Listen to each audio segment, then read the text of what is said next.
Thank you.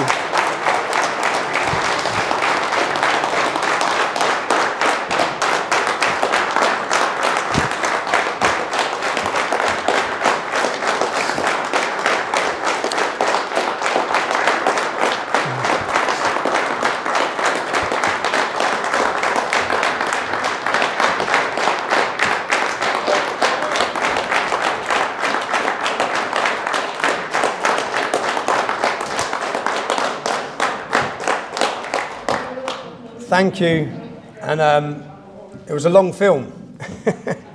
It's upsetting watching that, it's frustrating watching that, it's every emotion going watching that.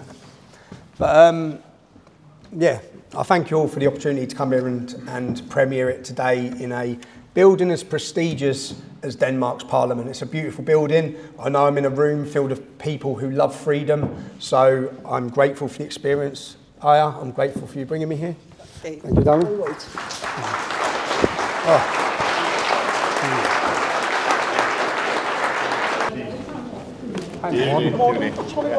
So great to meet you. Thank you so much for your video. It's no, pleasure to meet you. Privilege to have it presented here. The first time ever? Is this an inauguration? Or? That's the first time it's been shown anyway, yeah. Yeah, sure. No, because it's I have... really an eye-opener, I think, for many people, and it's a privilege to be here in the Danish Parliament.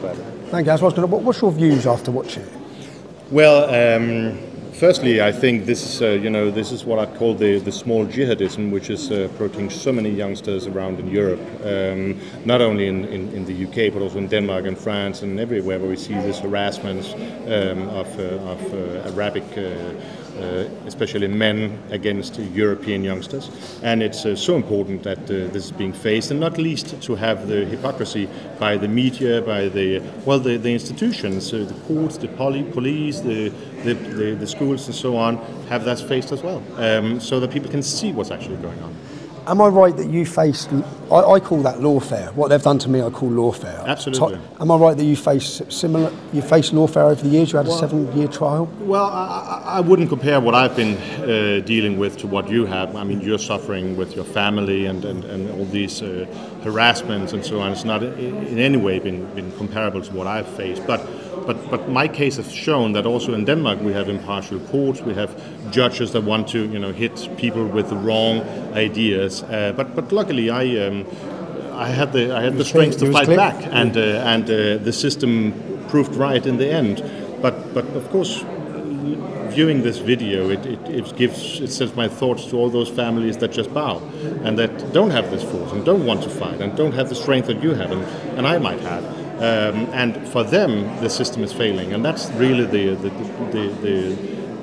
heartfelt feeling I sit with now. How many people are being silenced with tactics like this? Thousands and thousands. I mean, not only in the UK, but all over Europe. In Sweden we hear, in France we hear, in Germany, in Denmark we hear about these multiple attacks on an everyday level of Arabic young people, 14, 13 years old, attacking young girls, young women, making them humiliate themselves. This is a part of their everyday life, and none of the established media is talking about it. So my congratulations and my sincere thanks to you for doing this, and not least to choosing the Danish Parliament to inaugurate this film. No, I'm very grateful for the opportunity to come here. I'm the grateful one. Thank you. Thank you very much. Pleasure to meet you. Likewise. Thank you. Cheers. Thanks. Sure. One more thing as well. Am I right that there was a poster that you created years ago, which caused a lot of controversy at the time? Oh yeah, I remember that. Yeah. Can you explain to me what that was? Well, the thing must be like 20, 25 years old when we said there was a Denmark of that time, and then a Denmark in the future. And the Denmark of the future would be a time where we would have Arabic gangs violating women, having rapes and humiliating behavior against Danish, especially young people. And we were at that time actually convicted for inciting to hatred. You was arrested and convicted? Oh yeah, we did. As a politician as well? Well, I wasn't elected at that time, but we were young politicians, in youth politics. And we were convicted, I think, 2 weeks of suspended jail for stating what is now the absolute truth. Now that you've been proven as... Well, I'd say so, yes. Yeah. If the same court case was brought on today, I'm quite convinced that it would, we'd never been convicted. So that's just showing, I think, the importance of being stating the facts, stating the truth, when the conventional media are bowing their heads and not living up to their responsibility as you are. So thank you for that. No, thank you again. Thank you Indeed. for the opportunity. Thank you. It's been a pleasure. Cheers. Thanks. Cheers, guys. I'm actually I'm leading a case. I'm an assistant attorney. Morten is being very modest. I think he was persecuted, but he triumphed in the end. Was found innocent. Cleared. That was recently. Even after, like the High Court of Denmark found that the judge in the city court that had judged Morten had been partial and had been biased against Morten's politics, and for that reason, it was held that it had to go back to the city court where he was found innocent. When further documentation was found. So it's actually he's prevailed against massive years of persecution. Like, it's unacceptable for there to have been the charge laying over his head for that long, and in the end it all crumbled. And was that 7 years? 7 years? 7 years, yes. I had been under suspicion or accusation of fraud for £10,000. It was. So they threw a financial accusation against you. Did it go all over the media? Oh yeah, They pumped it. You could ask any Dane in the streets, and they would know, especially about this case. And then, firstly, I was convicted. Half a year spent in jail with a judge, who then was at the district court shown to be impartial. And then it went back to the city courts with 5 judges unanimously stating that I was not guilty. So it was proven that a political judge had convicted you? Oh yes, absolutely, yes. And he had been discussing that was the reason in Facebook and other sites whether I was mentally ill and stuff like that. So you have judges like that who will not deem themselves impartial prior to cases against politicians, well-known politicians, and obviously that states one of the major flaws of the Danish legal system. And when you say well-known politicians, it would be because you're the leader of the major political party that speaks out against open borders. Right now, I'm the leader of my party. At that time, I was the vice president of my party, so he wasn't in doubt who I was. Yeah, and their problem with you would have been because of your politics. Well, I'm quite sure that's why he was addressing me so vigorously on Facebook and other social media against my politics. It wasn't my clothing behaviour. So what this shows is just that it's not just us in England. You've got politicians who are being targeted with the courts, the politicised courts, the corrupt judiciaries, and convicted. But the truth can win in the end too. Yeah. In that Morten has triumphed and was found innocent in the end too. Yeah. Yes. Well, congratulations. So at the end, the system will prevail, and hopefully the same will I happen hope to you so. and your family. I hope so. Thank you.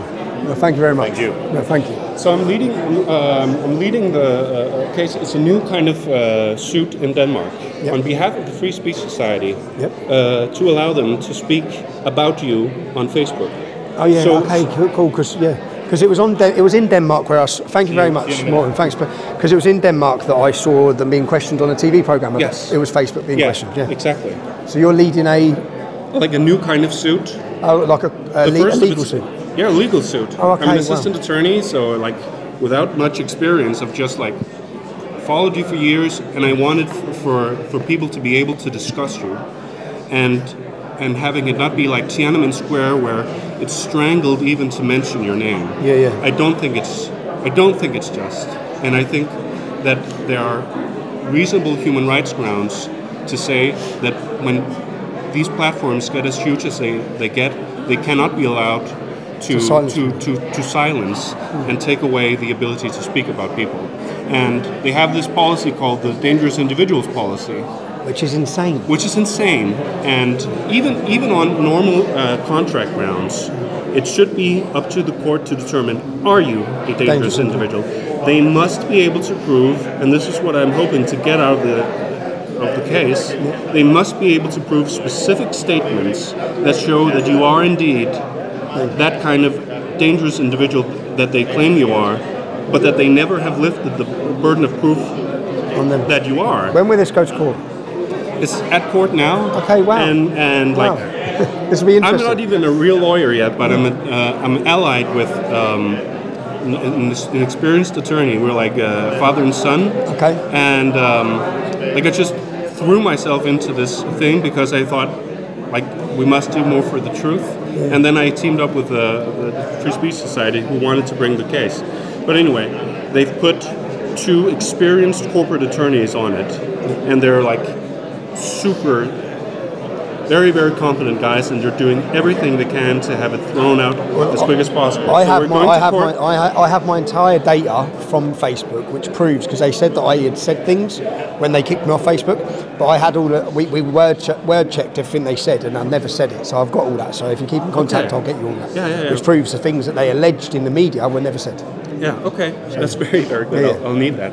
But anyway, they're fighting like hell to have it thrown out and to dismissed. But even if our claim is successful, that they just have to give the information about what are their procedures. What are their procedures when they're determining that you're such a dangerous guy? What are the procedures about banning the mentioning of your name? Like even just mentioning, the Free Speech Society mentioning that you're coming here was something that was taken action against on behalf of Facebook against the co-chairman of the Free Speech Society. Like making a riddle with your name is something that was illegal to do, right? It's crazy, right? It's insane, and it's Tiananmen Square all over again. Yeah. Can I ask, after you watched that video, that film, what were your views on that film? It was like Jesus didn't have like what are you having to go through with your children? You're going to start me off, bro. You're going to start me off. No, I just... And when you said that the truth was worth it, I was like, well, we have also thank you. Yeah, no, thank you. Thank you. And tell us more about how it can be worth it and you can keep going. That's what I wanted to know, because that's what I doubt sometimes. Yeah, no, thank you, man. I thank you. I admire you. Yeah, thanks. I admire you so much. Cheers, man. Thanks. But how can you do it? It's caused the breakup of your marriage. How can you keep going? You're going to get me going. How can you? Tell me. Because the alternative, or the future without it, is a future I don't want my children to live in. So, and the future is more terrifying, I think. I think we accept where we're headed as a nation. We accept where our countries are going. So, yeah, and I'm a stubborn little fuck. I'm stubborn. Well, I'm not scared. I'm not scared to say that. I'm very touched by your sacrifice. No, thank you. And I meant it when I said I think you're a hero. No, thank you. Thank you. I appreciate it. And I want to, I appreciate it. It's a true honor to shake your hand. Thank you. And to witness the courage of your sacrifice. So thank you. No, thank you very much, man. Cheers, mate. Thanks. Thanks, man. Well, you got me emotional there. Thanks, man.